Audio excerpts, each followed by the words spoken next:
You know that thing where during the day your feed is full of funny videos, cooking tutorials, random stuff?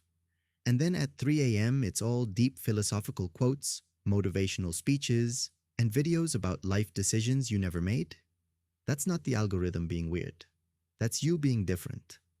And there's a documented reason why. During the day, you are, for the most part, a reasonable, functional person. You make decisions.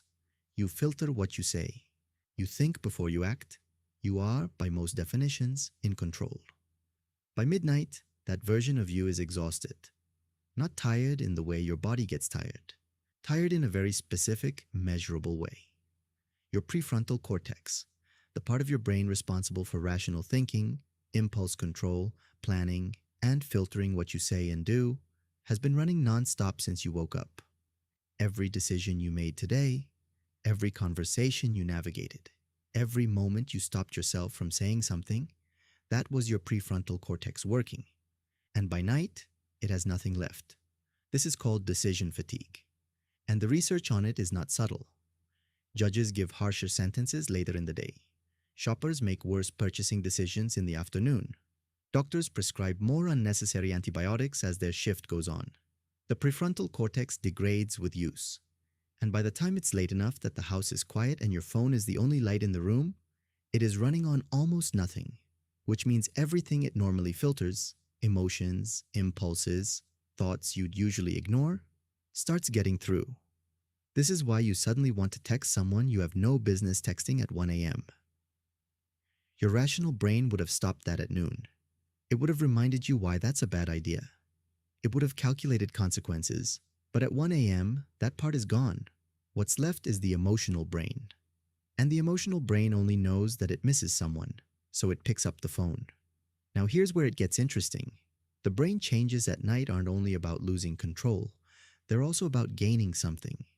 The same shift that makes you impulsive also makes you more creative, more reflective, more honest with yourself.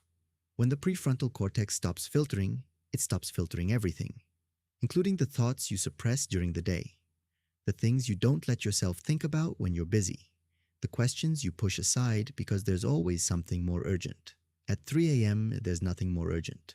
So those thoughts surface, and you actually sit with them. This is why the videos you watch at 3 a.m. hit differently. You're not looking for entertainment, you're looking for meaning.